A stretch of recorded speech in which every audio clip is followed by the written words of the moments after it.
अनय साहित्य क्लास आज आपके लिए सिद्ध साहित्य लेकर के फिर से उपस्थित हुआ है।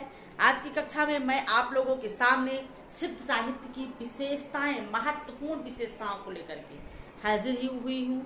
चूँकि सिद्ध साहित्य में मैंने आपको सिद्ध साहित्य पढ़ा दिया है और सिद्ध साहित्य में महत्वपूर्ण कवियों का परिचय मैंने दे दिया है, तो आज जो है सिद्ध साहित्य से संबंधित महत्वपूर्ण पॉइंट वाइज विशेषता हम बताएंगे। तो सिद्ध साहित्य की विशेषता है, देखिए, सिद्ध कवियों में वज्रयान में मंत्रयान का प्रचार किया। वज्रयान में मंत्रयान का प्रचार करने का कार्य किसने किया? सिद्धों ने किया। जीवन की नैसर्गिक प्रवृत्तियों का अनुचित रूप से दमन या प्रश्रय, अनुचित रूप से दमन या प्रश्रय नैसर्गिक प्रवृत्तियों का सिद्धों ने किया। प्राकृतिक नियमों के अनुसार जीवन यापन करना ही सिद्ध का सोपान था। प्राकृतिक नियमों के अनुसार, जिस प्रकार से प्रकृति थी उसी के हिसाब से ये अपना जीवन यापन करते थे। कौन? सिद्ध। सिद्धों ने महासुखवाद को रहस्य नाम दिया। महासुखवाद की जो प्रथा वो सिद्ध साहित्य में चली और इसे ये महासुखवाद को क्या कहे? रहस्य कहे। सिद्धों की भाषा में मुनि दत्त और अद्वैय वज्र ने संध्या भाषा कहा। सिद्धों की भाषा को संध्या भाषा किसने कहा? मुनि दत्त और अद्वैय वज्र ने कहा है संध्या भाषा। तो सिद्धों की भाषा क्या थी? संध्या भाषा थी। इसे आलोक अंधारी, अभिप्राय युक्त वाणी, अस्पष्ट वाणी भी कहते हैं। संध्या भाषा को आलोक अंधारी, अभिप्राय युक्त वाणी, अस्पष्ट वाणी भी कहते हैं। सिद्धों ने योग प्राणायाम के बजाय निरीश्वर शून्य की उपासना की।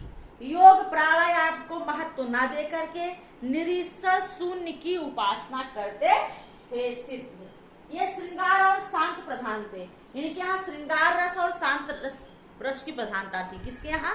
सिद्धों की यहाँ। छंद में चर्या गीत, दोहा, चौपाई लोकप्रिय छंद है।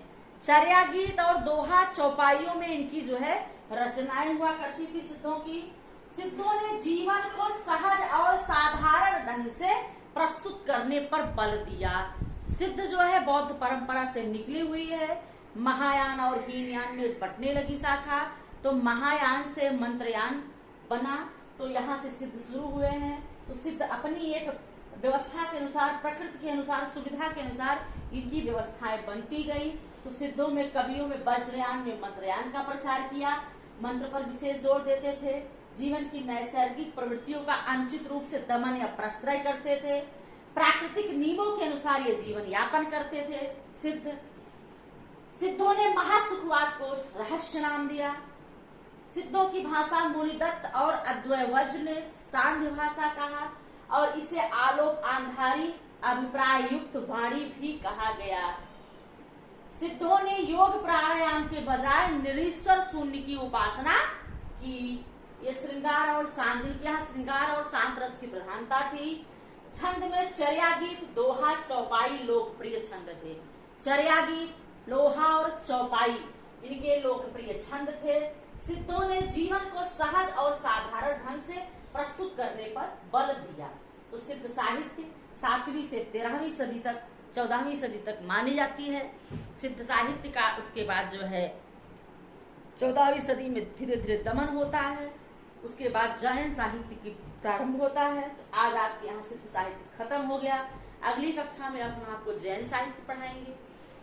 मैं जो है जैन साहित्य, सिद्ध साहित्य, नाथ साहित्य, जितने भी हम आपको पढ़ाएंगे साहित्य में, वो सारे आपके परीक्षा उपयोगी, आपके सिलेबस के अनुसार होंगे। महत्वपूर्ण चीज सिलेबस है। यदि हम अपनी तैयारी सिलेबस के अनुसार करते हैं तो हम तैयार हो जाते हैं और हम परीक्षा को फाइट कर लेते हैं और हमारा सिलेक्शन हो जाता है। हम लोगों ने 2021 में जो है टीजीटी परीक्षा दिया और उसमें हम लोगों ने देखा कि परीक्षा का स्तर कितना अचानक हाई हो गया, लोगों को सोच से ज्यादा। तो आप जान लीजिए, उसके लिए आपको अब चूंकि एक चांस आप देख लिए कि 21 में कितना हाई था परीक्षा, अब 22 की परीक्षा में आपको उसी हिसाब से तैयारी करनी होगी, तभी सफलता मिलेगी। क्योंकि अगर ये सोचिए कि इंटरव्यू हट गया, तो इंटरव्यू हट जाने का मतलब ये नहीं है कि आपके लिए आसान हो गया। अब आपके लिए फाइट और जो है आसान, एक तरफ से आसान हो गया कि आप एक परीक्षा में आपको जो है परिणाम मिलना है और आपको नियुक्ति मिलनी है, लेकिन वो परीक्षा आपके लिए अब जटिल होने वाली है, क्योंकि तैयारी उसके लिए बृहद होनी चाहिए और आपको गंभीरता से तैयारी करनी पड़ेगी। तो सिद्ध साहित्य आज आपके यहाँ खत्म हो चुका है, हमने सिद्ध साहित्य पढ़ा दिया है। अगली कक्षा से जैन साहित्य शुरू होगा, तो आप लोग हमारे चैनल से जुड़े रहें, लाइक शेयर और सब्सक्राइब करना ना भूलें, दोस्तों से लगातार हमारे चैनल को जोड़ते रहें। तो आज की कक्षा में इतना ही, अगली कक्षा में फिर आपसे मिलेंगे। धन्यवाद।